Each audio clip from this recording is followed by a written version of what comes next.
Next one. In your experience, was university a place where differing opinions were valued and could be openly discussed? It was not in my experience. I have an undergrad and grad degree in social sciences, but maybe that was just my specific university. I grew up thinking it was supposed to be a place where people were allowed different opinions. This is a pretty hot topic, and I'm not sure how much we'll get into it, but I'm someone who had a very romantic view of university at a time. And that romantic view of it being a place where you could have a conversation about anything. I remember going to like a philosophy guest lecture for a class I wasn't even enrolled in. And they were talking about the ethics of eating animals. And the Really? conversation went down like a really weird path of like, if you think it's okay to eat animals because they're less intelligent, does that mean You can eat it's people. more moral to eat dumb people than smart people? And like it went down like a really interesting direction, I thought. That's the kind of conversation you can have in a philosophy lecture, that if you were having that at like a new workplace or a first date, people Or would on look at Twitter. you like you're insane, right? You hear the new guy, he's talking about eating dumb people, you know? So like, I think it's very important that university does have that function to some degree. Yeah. At the same time, these sort of debates about like whether universities are free speech zones, so to speak, often come up these days when it comes to conservative student groups, or like the Republican student group on campus wanting to invite some pretty unpleasant figure to give a guest lecture at a university or have a talk, right? And I think there has to be some reasonable limit to not free speech, but giving a university platform to really odious ideas that undermine like the humanity or safety of other people. So like you're not gonna like if you it should be okay to bar certain people from speaking publicly on a campus if their ideas are so odious and just so terrible that it just doesn't make sense to give them that platform, and they are just getting off on the fact that people are going to be protesting them even being there in the first place. Yeah. That's kind of my view on it. Like, Interesting. even though I'm very pro free speech, I don't think. Not if it caused significant harm to certain groups. Yeah, but like, I Yeah. also don't think. Like, it's easy for me to say this as a white guy, because all these sort of problems are just hypothetical to me. That's sort of the meme, right? But like you should be able to have conversations about anything. But if you are going to have a conversation that calls into question someone else's humanity or existence, that should be like a very respectful, productive conversation, and not giving a platform to someone who is just sort of making a joke of the topic. And I think that's a lot of what these sort of like provocateur type speakers are doing. And they know they're doing that. When Ben Shapiro or Steven Crowder shows up to a campus to debate university students, they're doing it for entertainment and not to have any sort of meaningful dialogue in good faith. I don't think, anyway. That's my perspective. Or they're just of doing it because they don't want to hear the other side. They just want to talk more about their side and their point, I right? think they're very talented speakers. They speak quickly and it sounds intelligent, and they're talking to some second-year student who's maybe taken a few courses on a topic. So they're just counting on the fact that I can make this person look dumb and I'll get some entertaining content out of it. I don't have much time for that. But I think if you're in a lecture or a seminar with 15 other people in a philosophy course, I think you should be able to go places that are uncomfortable and talk about things that could be controversial, and it should be a safe space for ideas that you wouldn't communicate just in the general public to some degree as well. You just reminded me this. I took a advanced feminist theory class in grad school. Sure. And there was conversation once about whether or not radical feminism was problematic. Okay. This was 6, 7, 8, many years ago. I do think the conversation would be totally different I bet, today. yeah.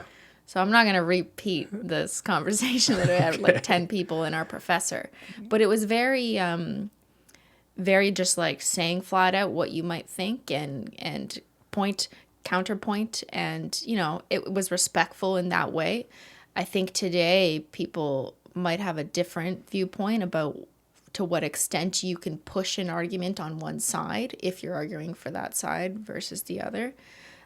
So I think that's maybe where the question is coming from. Maybe like there was an argument about something and then someone felt like it was being pushed towards one side, and then it's being like, no, you can't do that in this class. Shut down, right? Maybe. And I mean, yeah, I kind of danced around the question. Like, I think in my experience, there was a political bias in our program. And maybe bias isn't the right word, but like there was definitely a political slant to the people who were there. And there were definitely some ideas that if you were a conservative person, you probably would have felt weird about bringing it up, or you would have been seen as like a pariah in the program.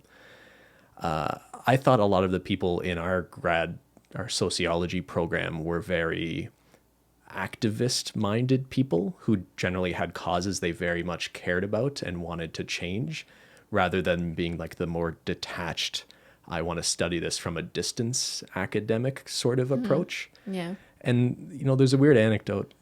I think you'll be comfortable with me saying this. We used to live at a condo building downtown Ottawa. It's right around the corner from a Starbucks, which is why I was able to bring you tea so quickly. Yes. And you moved into that building, and I moved in with you shortly after, after it was built. We were in built. grad school when we moved in. We were in grad school at the time. And so this building was built in downtown Ottawa, near Ottawa's gay village, actually, and in an area where there is a bit of a problem with homelessness. And I remember shortly after we moved into the building, we're coming home one day and there's people outside the building with signs and placards protesting. And these are people from our program. Like, we recognize these people. Yeah. They've been in classes with us. And I'm about to move in. And they're holding signs saying this building is racist and this building is homophobic. Yeah. And we were just looking at each other like confused, like what did I do? Okay, What? we just sort of skirt into the building. Yeah. We learn after, because I guess they'd put out some sort of email, or I saw one of them give an interview, and I guess they were saying their problem was gentrification and the fact that this building was a bunch of condos where it really should have been low-income housing.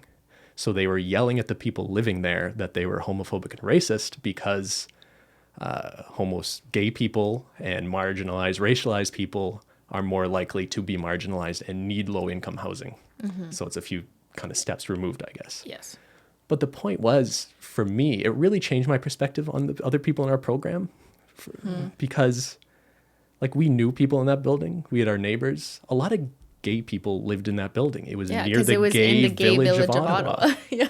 So to have a bunch of privileged grad students who have been students for the last 10 years, and probably a lot of them haven't had to work real jobs or have much real life experience outside of universities, to have people like that yelling at some young gay couple walking back into their building that they're homophobic and racist, I have no fucking time for people like that. And I lost a lot of respect for those people. And I think their hearts are in the right place, but I think that is just such a misguided and stupid approach to trying to be progressive. Reaching, I think, as we would call it. And I remember there were signs that said this building is anti-student. Meanwhile, I'm in their program. Yeah, but I kind of get most students couldn't afford, but like, we're not talking about some luxury building that was built on like an orphanage. No. We're talking about like 1-bedroom condos that at the time, you know, if you were a young professional, you could have afforded, or you could have been renting for not a crazy amount of money. Yeah. Like, there is a debate to have about low-income housing. I totally get that. But to be yelling at the occupants of a building for buying a 1-bedroom condo, and a lot of those people who, you know, are gay and are racialized, and telling them how like oppressive they are, I thought it was crazy. It was crazy to me. And it definitely influenced my decision of wanting to be aligned and staying in that program, honestly. Yeah, I remember that too. And I think I kind of just hid my face and ran away. I'm like, what is happening? There's a guy with a megaphone. I recognize him from school and I just want to go home. I think I know. There was a guy in the program who's notorious. He described himself as like a Marxist. And I always thought it was so rich that like there are people who are like consider themselves like professional, you know, protesters in a way. And this guy would show up to any cause worth protesting and handcuff himself to doors and stuff. And I'm thinking like, you are in the 1%, man. Like, you've been in grad school for like, he was on multiple degrees. He had been there many years. I don't think he had ever had a job outside of university. And for some reason, that's the guy who's most vocal about how other people should live their lives, or about how business or how the economy should be run. And you read Das Kapital one time and all of a sudden you think you have the world figured out. Those people always seem the most divorced from the reality of actual working people to me. That, but he is also I don't know where he is today, but a very passionate person. Sure. I think that only gets you so far. That's the though, positive. right? I'm trying to be like, what is good about this person? He's very passionate about many causes that he likes to bring to the attention of others, which may be useful and helpful in many cases. So I don't want to discredit. I know you're protesters. just trying to find a nice thing to say. That's not what we're saying. I think the nicer thing we could say about the program is it's not like those are all the people you're meeting in a sociology program. For sure. And there is some value to those programs, and you want people on that political alignment, I think. And there's a lot of smart people. Like, I think we're generally left-leaning people. I'm not saying this as I'm like conservative with, we have been very financially successful. I realize that too, right? Mm-hmm. But, there are better ways of articulating a progressive vision than that. Yes. Than people who just seem addicted, like who want to make their career out of staying in school and protesting things, I think. Yeah. I guess you're looking at it from a more practical application perspective, because it just didn't seem like this was going anywhere for this individual. Yeah. Well, we don't want to single someone out too much. All right. Well, Ben, how are you doing? That was a bit of a rant.